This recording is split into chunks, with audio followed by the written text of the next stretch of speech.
Welcome to From the Barstools. Kind of. We're kind of on bar. Hey, these are really comfortable bar stools. They are, aren't they? Probably one of the most comfortable ones you've ever been on, I bet. I'm with Harry Luge is with us, and we're going to talk a little bit about a little bit of your life first before we get into it. Now, I understand you shared the stage with Dick Van Dyke.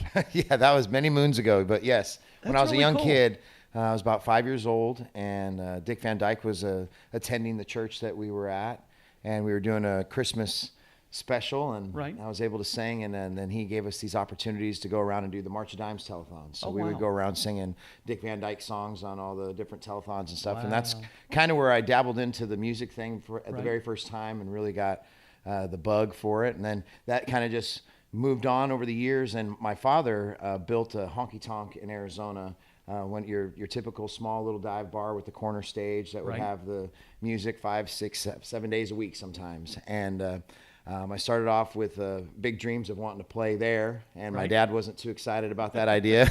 But over time, I guess the hunger kind of overpowered it, and I ended up spending a majority of my adult life singing in honky tonks just like that, which has Right. been a dream. And then you also did many commercials when you were younger as well. Oh man, you went all the way back in. I did go a long Oh way back. man, yes. So I was real blessed with some opportunities as a kid growing up with acting, and did a lot of commercials and stuff, and that was a real fun time. It was a neat era of stuff to get to do, but I did like Toys R Us and Captain Crunch and Slip Wow. and Slide. Have you ever wanted to go back into that? I'm really happy singing songs and traveling around and making friends. It's we've been really blessed with this stuff. I've got 3 children and my wife and I, and this is our family business. So it's just Right. it's something that we've been real fortunate to get to do, and we're just going full steam ahead right now, and we get to be here with you, the Harry Yay. and the Barry Show. How about that, huh? Loving it. The HB and the OK. Now, did you ever get to play on your dad's stage? at Oh the bar? yes, lots. I spent most. That's where I learned everything that as far as music was concerned. Our spot had a little jukebox, and it was the kind Right. that had the record players that would play in Right. it. And my dad would always be like, "Oh no, we're not updating," and it would always be that thing. So you had your core group of songs that you'd listen Right. to, and it was that old kind of music really is the honky tonk stuff. That country music has just been something that's really touched me. Something that tells a story, something that has truth, something that has heartache, and something that has the faith and the love of country music is deep in me. That's for sure. Willie Whalen and the boys. Oh, huh? come on, come Now, on. I understand you also honed your skills at college. Yeah, that's where I learned how to operate some of these machines that you have here sitting around Right. in this awesome studio. And in order to do this industry nowadays, it's really important for you to be able to know a lot about all the different traits and characteristics that are involved, and trying to hone in on those skills, learning how to operate some of these mixers and the different recording equipment, and it's just a big part, especially if you're doing it yourself. Right. Then you better at least know a know little what bit you're about doing. something. So I'm a jack of all trades and a master of none. Well, speaking of that, I also understand that you started a karaoke company too. Oh man, Barry, Because guess what? I do karaoke. you do karaoke? No, I Oh, don't man. sing. I don't sing. We call it barioke. Barioke? Yeah, Will Payne coined the phrase because Barry don't sing. Oh, right on. But I host the show. Yeah, karaoke. When it first came out, it was such a wonderful tool, and there's a way where you could go and do parties and get other people involved, and it's something that I think is just amazing. It's crazy how many people love to sing, and when you give them that opportunity to get up on a stage or to do it from the side of a stool or whatever it is in a bar, they just love it, and it's always a great vibe and lots of fun. And then you started doing bands. Started getting guys together and doing your own band. Yeah, that was something that the energy behind a band is something that you just can't compare it to. No, you can't. And I went around and I had this really awesome opportunity where I got to go to Belgium and Rotterdam and Paris and all these different areas through Europe, and I was singing to karaoke tracks, and I would be the opener. And so all these different artists that, like Tim Rushlow and all these different folks would be doing these different things. And I'd say, man, look at their bands. They're so fun. We got to have a band. Right. So when I came home from that trip, I really focused hard on trying to put together a band. And, this industry is you're always constantly learning, you Right. know, and I've been real blessed with some amazing musicians to work with, and we're excited to come out here and start playing out here.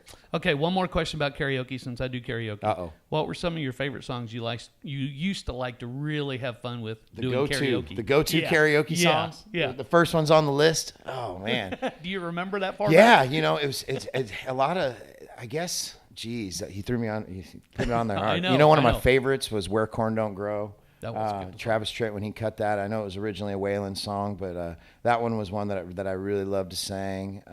I would sing really obscure things too that maybe weren't so country, and try to put my own twist on. I'd do a lot of cool. Pearl Jam stuff, and you know, I grew up. I'm just a music lover, and just. I seem to, whatever it is that I can try to turn into a country song, I try to do that. All right, question. We're going to get serious for a minute. All right. Your dad passed away. Yes, sir. And it kind of pushed you more into the country. Instead of taking you away, it kind of pushed you more in to following your heart and going after and being in a band and doing this, being on the road all the time. Why did that happen? Do you know? You know, God's path is definitely one that you never can predict.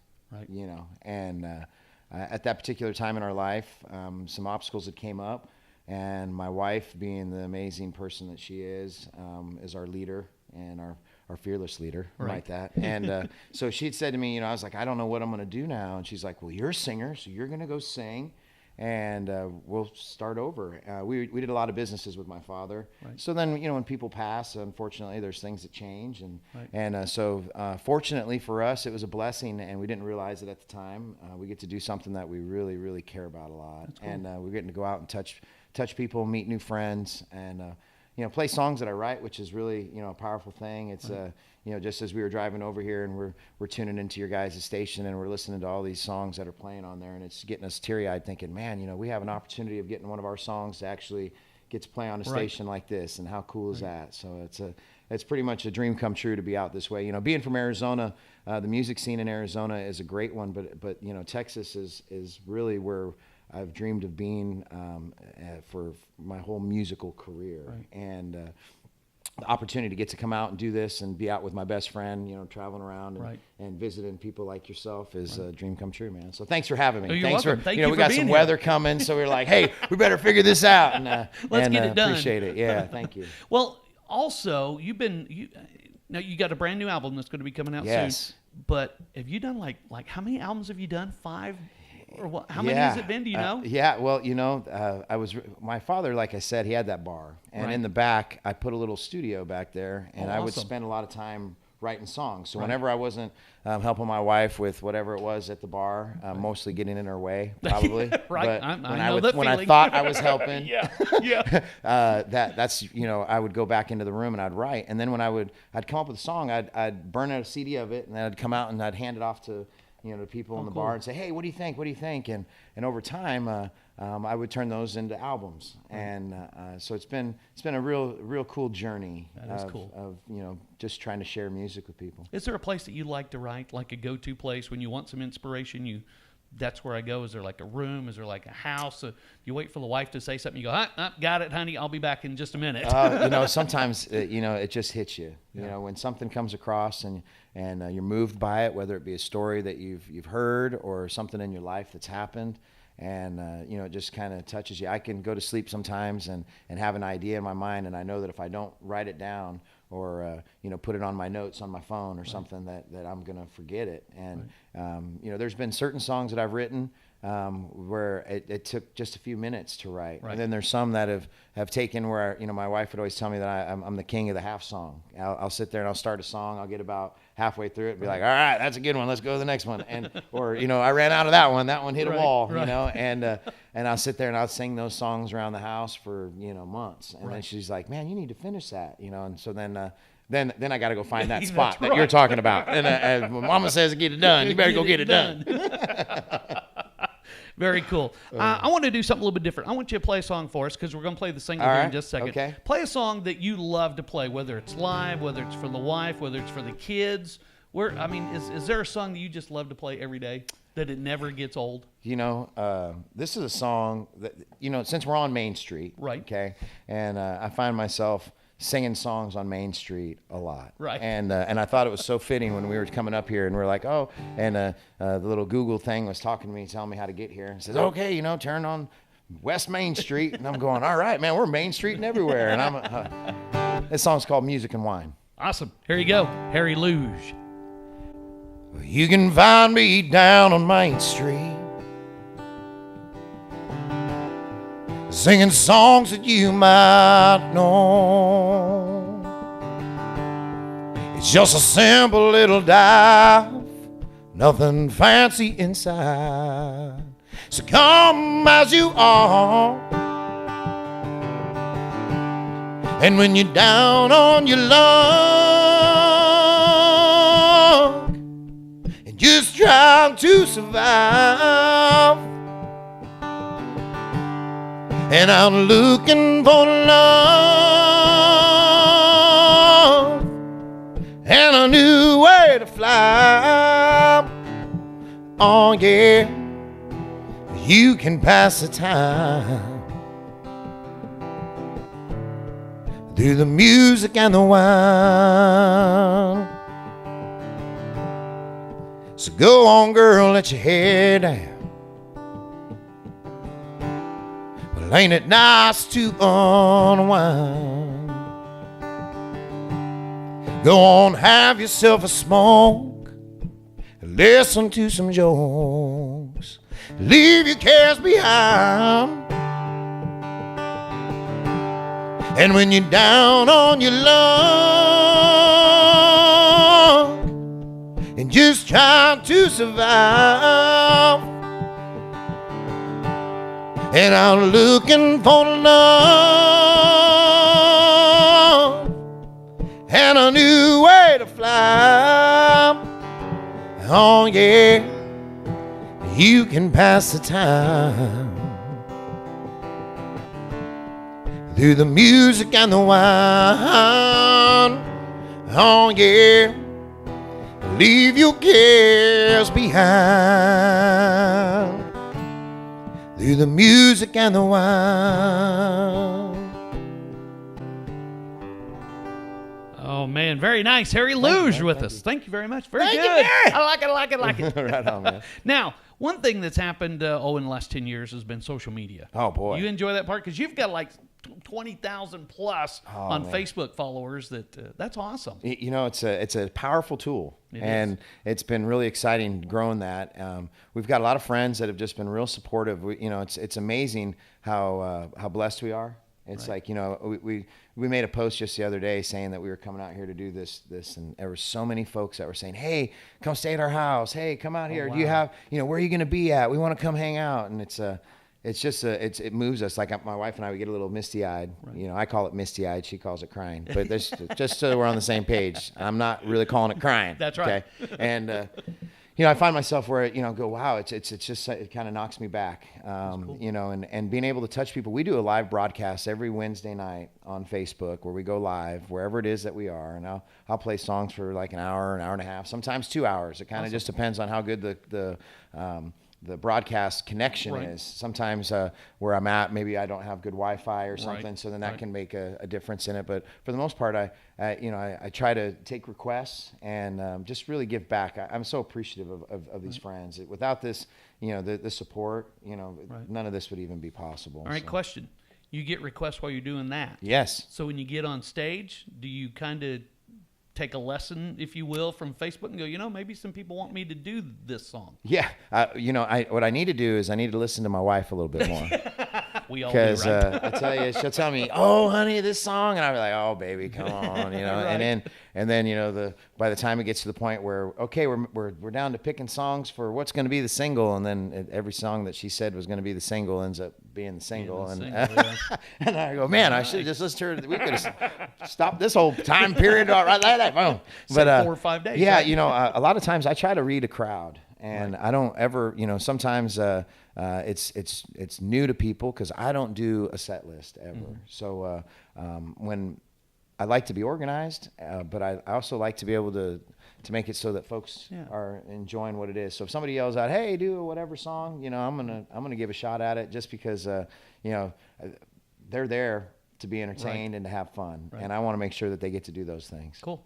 All right, you're looking at doing a new album soon. Do you have any closure on that, when that might come out yet? You know, we're hoping here. I'm hoping real soon, Cool. within the next few months. We're going to push this single right now. This is our first single going to radio, and it's been a really great, amazing journey for us. So our plan is to come out here and harass you as often as we can. Come out to the casino, do some shows, try to hang out in people's houses, use their laundry machines, whatever it is that we can do. But we're just real excited to be out this way. Very good. I'm glad you guys came out. Thank Let's you. talk a little bit about the single. Tell me about the song "Drunk in My Drink." I love the title name to it. Oh, thank you. It's just a real fun song. You know, it's a song that's written about you know, that night where you've gone out and you've had so much fun, and the next day you wake up and you go, wait a minute, hold on a second. What? No, don't tell me. Oh, wait, you know, or it might have been one of those where you go, what? What? And so you know, it's just a fun song. I'd love to play it for you. I would love to hear it. Oh, all right. All right, let's do it. Here you go, Harry Luge. 2 Tylenol and some hair of the dog ain't how I really want to start my day. From what I recall, which ain't much at all, I don't think I can take all the blame. And I think I was dancing.